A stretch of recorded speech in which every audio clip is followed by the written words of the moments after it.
Tonight was incredible. I mean, but, it's a culmination of all the hard work that we've put into the show for the last couple of months, certainly, but also for the years and years of preparation and creation that they've put the show on Broadway. I'm actually in a wonderful disbelief that this evening even happened. Actors do workshops and readings all the time of new musicals, and Allegiance is something I've been working on for the last 6 years. Readings, workshops.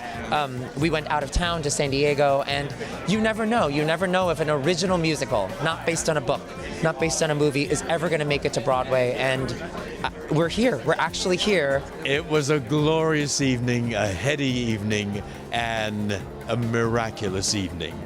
I never imagined that this story would be told as a musical on the Broadway stage, and we did it. Every night George has this monologue towards the end of the show where he brings his own personal story to the stage and his own personal experience with his family, and it's so emotional and so touching and so moving.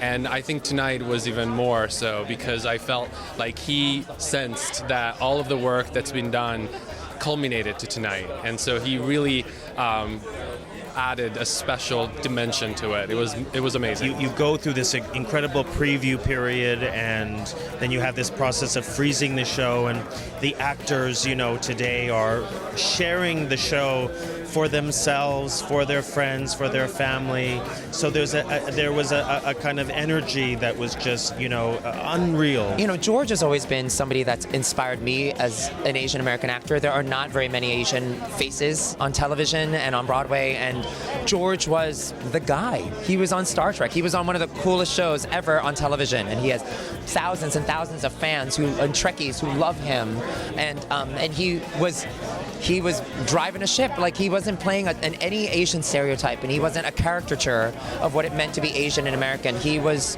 an incredible actor that happened to be Asian, and he's always somebody that in our small Asian acting community, he's always been somebody that's an icon and somebody we've looked up to and somebody we've revered. I am so incredibly thrilled that at 78 years old, this man is making his Broadway debut.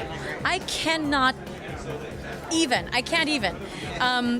He's testament to making dreams come true, whatever age you are. So I'm so proud to be side by side with him in this. To be with George Takei is one of life's great privileges. The man is a national treasure. There's simply no other way to describe him. And to be able to support him and participate in sharing this incredibly important story, and to see in the way in which he has no bitterness towards the country that wronged him.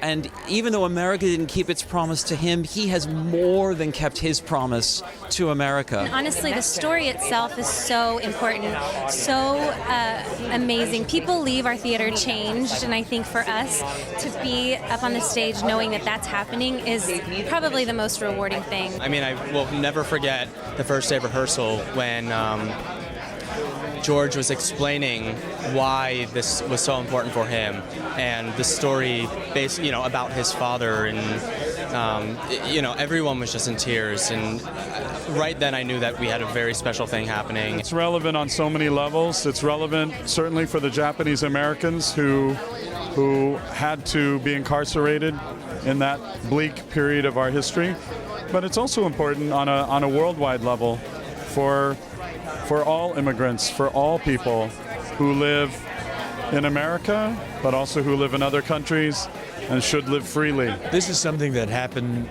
75 years ago, taking innocent people who happen to look like the enemy, and without charges, without trial, without due process, put them into barbed wire prison camps for the duration of the war, a 4-year period. That issue, that racial hysteria that put us in these prison camps, is still alive today.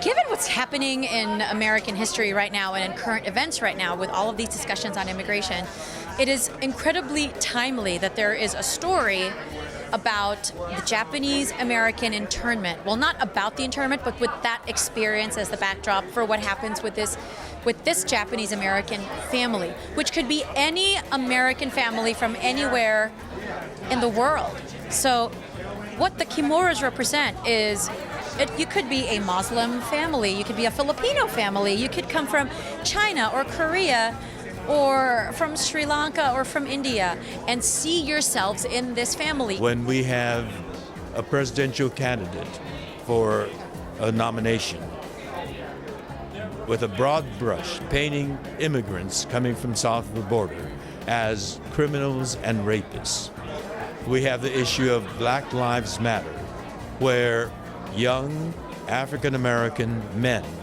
are seen by law enforcement officers as a threat, as dangerous, simply because they're young, black, and male. So it's a very timely, relevant story to our times today in America.